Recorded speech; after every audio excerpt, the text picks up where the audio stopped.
Stand by for Bwana.org radio. In 3, 2, 1. Cue the announcer. You found Bwana.org radio, your one source for tech news and reviews. Now, almost live from sunny Florida, here's your host, Bwana McCall. Greetings, folks, and welcome to episode 258 of Bwana.org radio. We got a great show lined up for you. Only 6 stories to talk about this week, and I want to apologize for missing past couple of episodes. I've been slacking a little bit, but I'm trying to at least get one out a week. If I can't get 2 out a week, maybe once per week will be the minimum that I'm shooting for until I can get back to a regular schedule. It's been kind of a busy week for video game news. I'm not going to talk about much here on this show because I do that on Game Chat with Bwana. But we had PAX East last weekend and the Game Developers Conference this weekend. So there's a lot of video game stuff happening, and I've been kind of working with that, doing some launch coverage. I did some launch coverage of EVE Online's Caldera Prime event, and I live streamed that event, and that took a little bit of my energy. Also, I covered the BioShock Infinite launch and got through a majority of the game in one sitting. So I've been a little bit busy with that stuff on top of real things. Like that stuff is fake stuff. But yeah, we're going to try to be a little bit more consistent with the show. Because, I mean, this show has a following. It's not as big as my gaming following, but a lot of people have been following me for years doing this technical stuff. And it's kind of funny to come across people that follow me for video game stuff and like, I didn't know you did a tech show, Bwana. Wow. Yeah, like people used to say, I didn't know you did video game stuff. It's always someone who catches the other side of what I do, and they're a little bit surprised. It's always fun to see that. Got a great show lined up for episode 258, guys, of Bwana.org radio. It's time for Bwana.org radio's tech news for this week.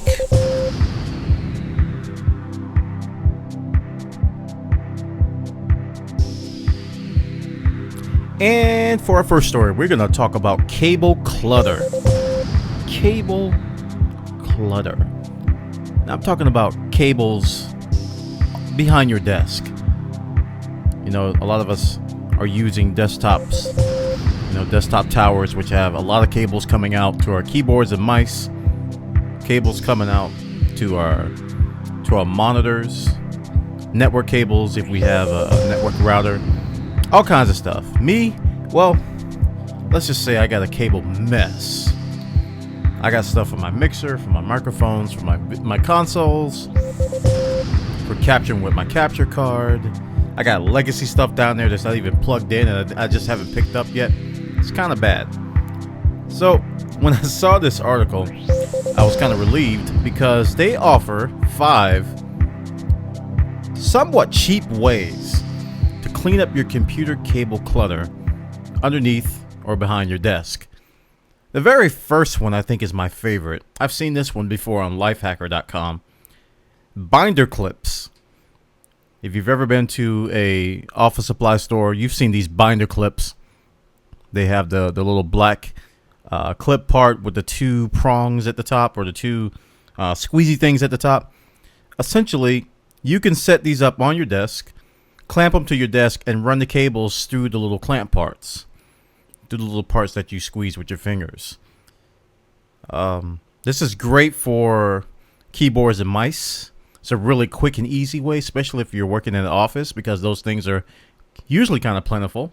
They're not terribly expensive. So this is a way to get something that's already available to use.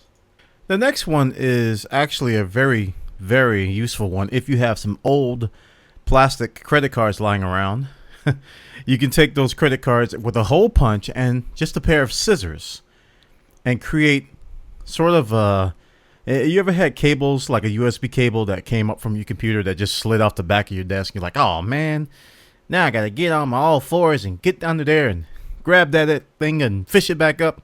Well, if you use this solution, you can use a credit card, an old credit card or old plastic card with a hole punch and scissors to create a system to where the cords can hang from the edge of the table and not fall over. You can visit the site and links to see the pictures of this if I'm not describing it appropriately, but it's actually a very, very cool looking gizmo. Something I didn't think of. I was like, oh, yeah, that'll work. That'll work just fine. Now, the other suggestions have to do with just mounting cable modems and power strips and the like, and using bread clips, which I've done. I've done here. I've used bread twisty ties to do things, but they actually have the clips that you can label what the cables are. So you can actually write on these, and you got to see the pictures. This is very, very ingenious, especially if you want to see what's what. Color coding is one thing, but if you can just write on the actual clips what these things are, it's very, very cool. So they got some sample pictures of some before and after cable clutter clearing miracles. You can say that 5 times fast. It's actually pretty inspiring. So I'm looking at this and I'm looking down at my desk and I'm going, well, maybe it's time. Maybe it is time for Bwana to actually seriously do this, because I got a lot of stuff down there. I mean, literally, I got stuff from my old computer that died that I'm not even using anymore. I just got to get down there and do it. So check this story out, guys, over on makeuseof.com. A great article on how to clean up computer cable clutter underneath your desk. And for our next story, we're going to talk about NVIDIA. NVIDIA has put out some information about a brand new card called the NVIDIA GTX 650 Ti Boost. That boost. And it's the thing that caught my eye about this article is that the card is only $149, which is good. Cheap cars are good, man, especially when they can perform. And they put up some benchmarks against the 650 Ti and also some of AMD's cards. And I'm looking for the actual AMD card that they have. I don't think they have it in the article, but they do have it in the pictures. Oh, here it is. AMD's Radeon 7850, which is $250. And this card, obviously, if NVIDIA is going to compare something, their card's going to do better than what they post. So the specs on this thing is that it has 782 CUDA cores, up from 768. Has a base clock of 980 megahertz, up from 928, and a TDP of 140 watts compared to 110 watts, and it does support two-way SLI for $300. So this is kind of a cheap SLI solution. You can get 2 of these cards, run them in SLI, and maybe get a little bit of performance boost out of that. They promise that you'll run Heart of the Swarm, the brand new StarCraft game, at 60 frames plus. So that's cool. Which is a little bit better than the 650 Ti, which had 39 frames. And they have a lot of other benchmarks here for this particular card. You can get the 1GB version for $149, or the 2GB edition is at $169. So if you're in the market for a new video card or a budget video card for your computer, this might be something to look at. The NVIDIA GTX 650 Ti Boost. Now, my only reservation about this video card is that it has the boost. They got this auto throttling stuff that will vary the chip's clock speed as need allows. Whenever I hear those words or I see that system in place, I get a little bit skeptical, because they don't always get it right. And for the most part, a lot of times, people like me who like to get the most out of their hardware, we'll go and disable this kind of stuff and just get the full power of the card all the time. So I don't even know if that's possible on this card. I imagine it would be. But, the hardcore enthusiasts, the people who overclock their machines and their processors and their video cards, yeah, they're probably going to disable that right away. I do that in Windows. I take off, the power saving stuff, and I'm like, full power. It's like, Scotty, give her all she's got. Put all the levers on 11. All the knobs, twist them. Yes, push all the buttons. GTX 650 Ti Boost. And no, it doesn't go faster when you press the boost button. But that's what they lead you to believe. $149, decent card. definitely something I'm going to be taking a look at. I'm going to wait for some more benchmarks to come out on some of the popular video card sites, as well as on the internet, general consensus and forums and Reddit and all that stuff, just to see what people's experiences are with this from review sites and beyond. Check it out, guys. This is over on Engadget.com. They got the details and you over there. You're listening to Bwana.org Radio, a potpourri of tech news and reviews. And for our next story, we're going to talk about the internet doom.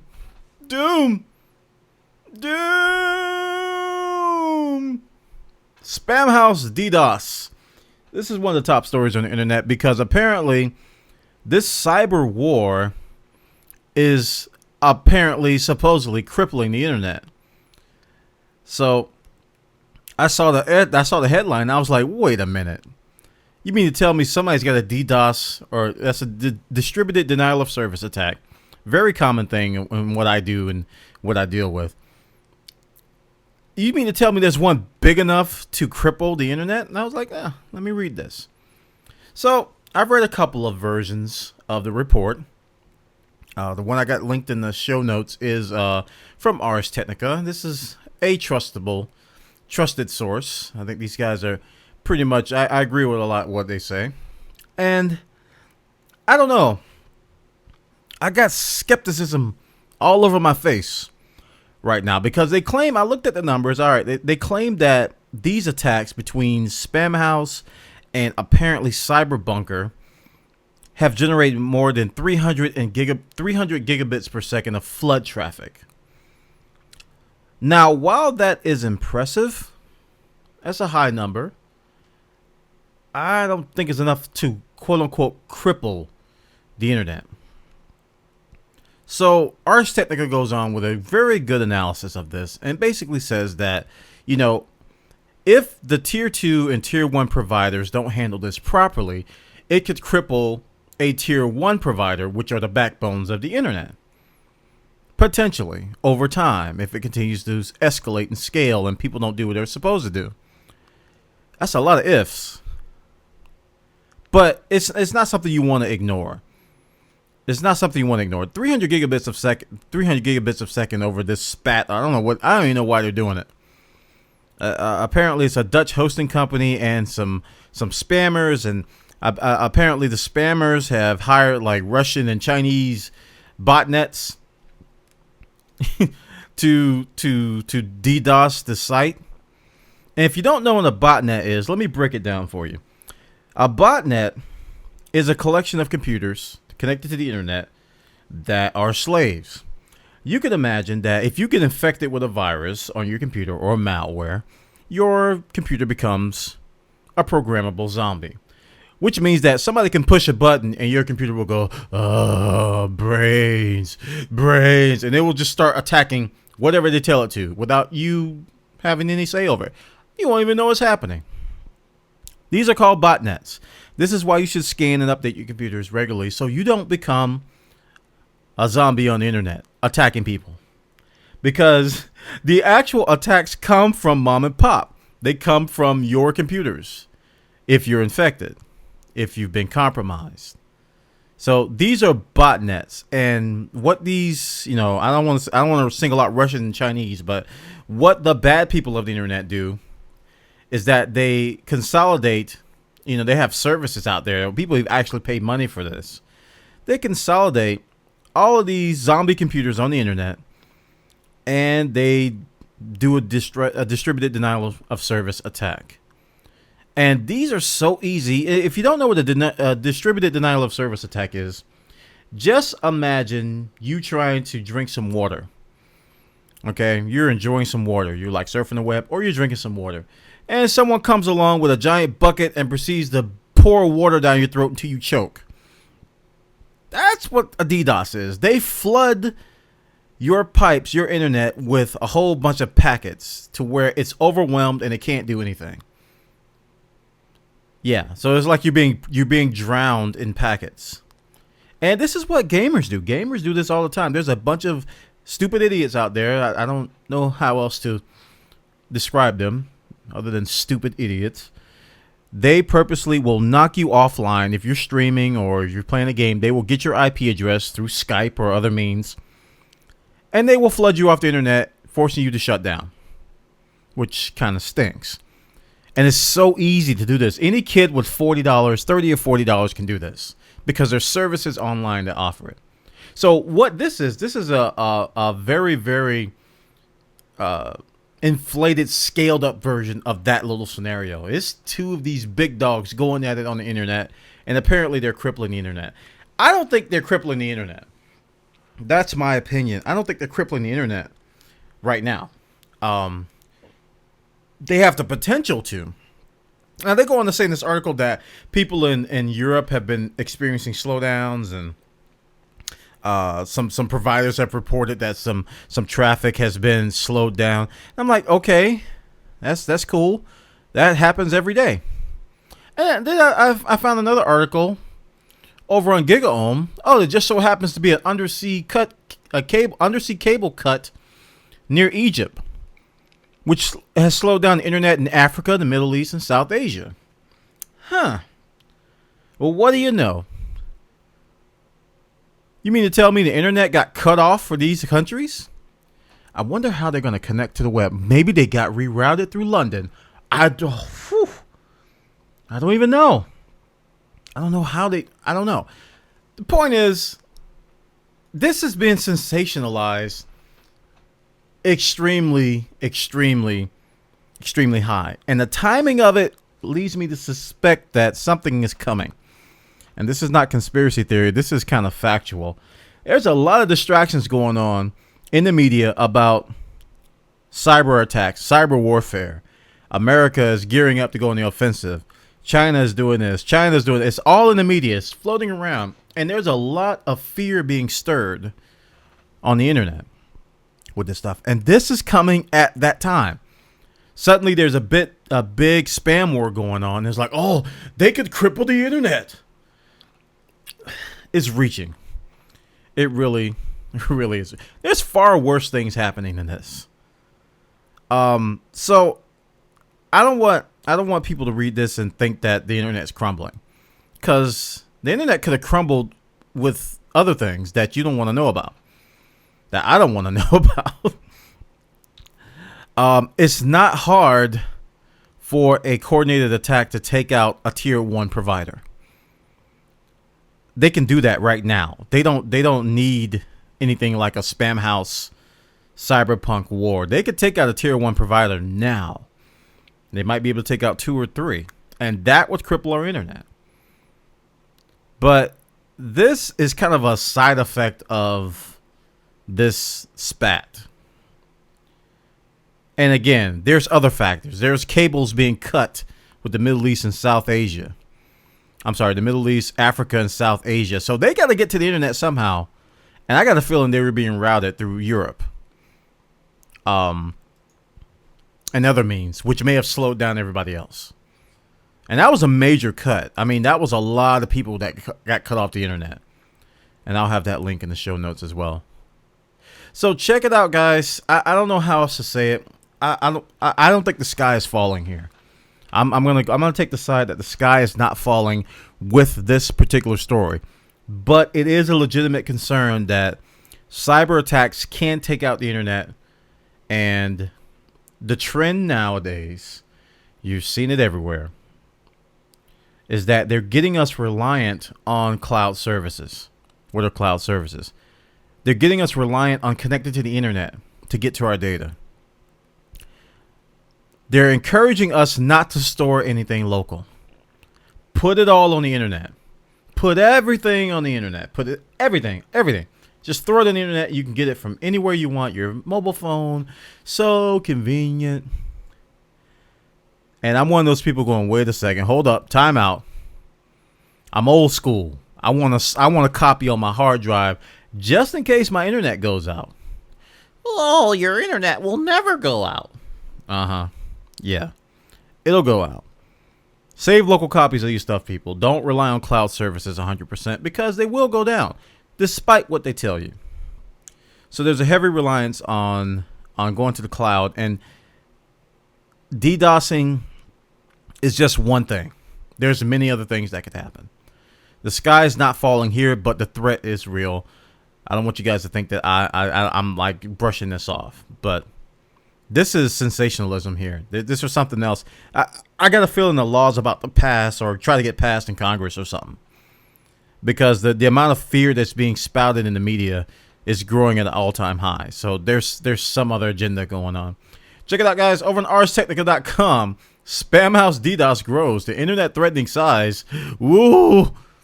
What are we going to do? What are we going to do? Check it out, guys. You found Bwana.org radio. Tech news and tech gadgets for the hardcore geek in all of us.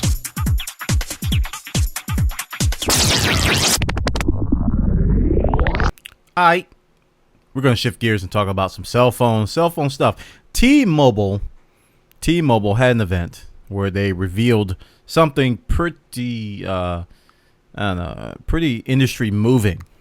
T-Mobile announced that they're going to remove mobile or wireless contracts from their services. There will be no more 1 or 2 year contracts.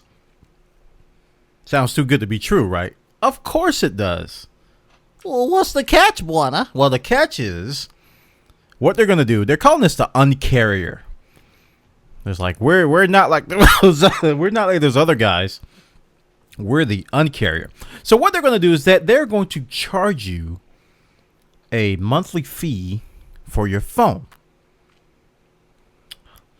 Yeah, so if your phone costs a certain amount of money, they're going to charge you maybe like $10 to $20, maybe $30 a month until you pay off your phone. For how long? 2 years sounds right. And then on top of that, you get to pay for the data plan. But you don't have a contract. You can get out at any time, but you still got to pay for that phone. There's the catch.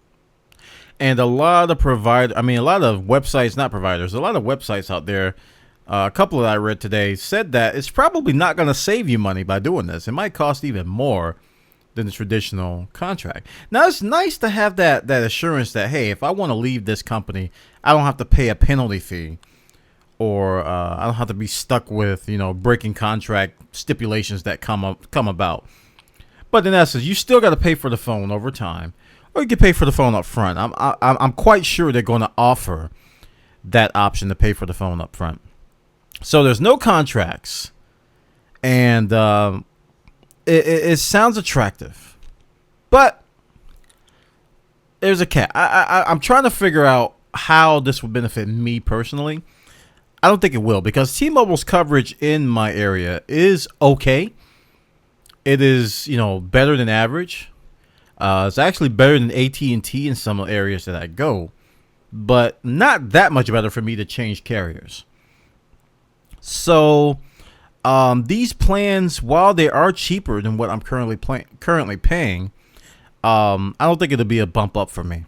So the plans are called Simple Choice. They start at $50 per month for 500 megabytes of data. And you can add a second line for $30 per month, with each additional line costing $10 per month. You can bump up the data to 2 gigabytes for an extra $10 per month. And unlimited LTE coverage is $20 more per month.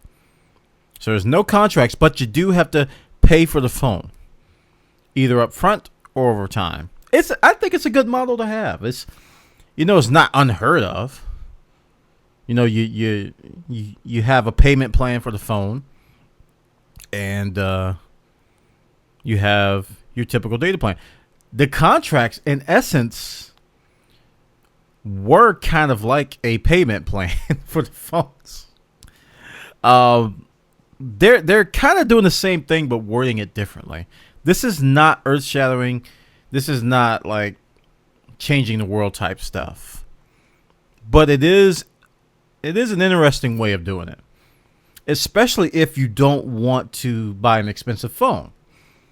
You may be paying less now with contracts. If you get a lesser expensive phone with T-Mobile, the possibilities there. Check it out, guys. This is over on slashgear.com. They got the details about the plans. There's also some other articles on the web which talks about their iPhone launch. I didn't mention that they're gonna release the iPhone finally on T-Mobile, and it's actually a pretty cool thing.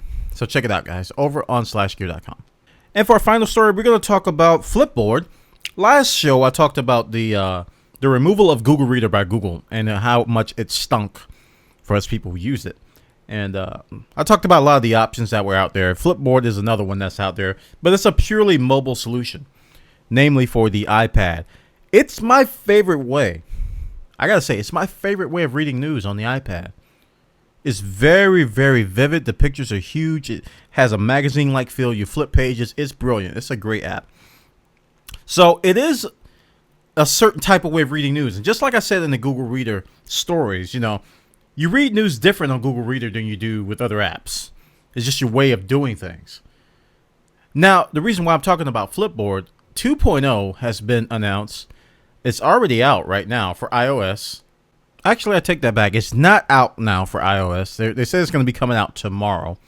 And it allows you, I haven't even checked my iPad, but this video that I read that I saw said tomorrow, it might actually be out. Check App Store, see if it's out. What this new app allows you to do is to create your own magazines. Curation finally makes its way to Flipboard. Now, this has been around for years. There's been websites out there that have allowed you to create your own custom magazines, your own curation. There's tons of them. There's some that are even related to Twitter.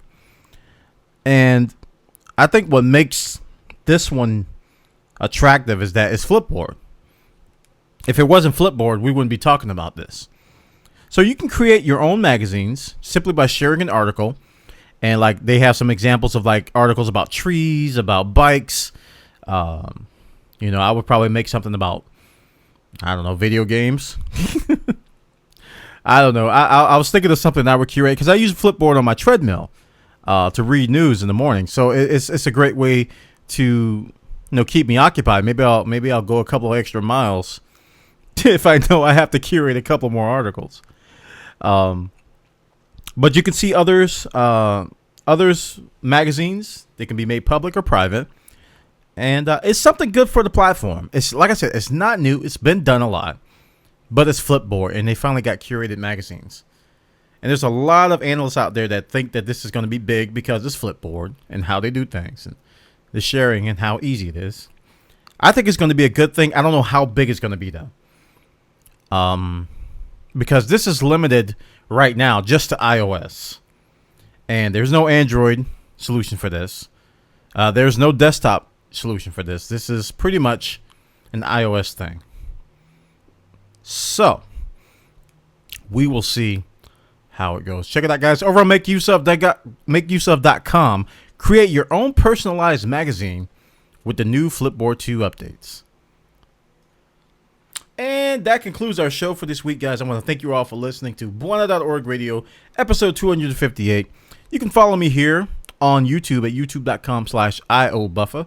You can follow my website, actually, at radio.bwana.org, or you can follow me on Twitter at twitter.com/Bwana. You can check out my live stream at live.bwana.tv, where I stream video games, and sometimes I do some tech stuff. It's all there at live.bwana.tv. I'm on Google Plus at google.com/+Bwana. You can add me on those social media outlets. I want to thank everybody for listening again. Tell your friends about the show. If you enjoyed yourself, leave a comment, rate, like, whatever it's going to be on. I hope you all enjoyed the show. Take care, guys. Everybody have a great day. I'll see you next time.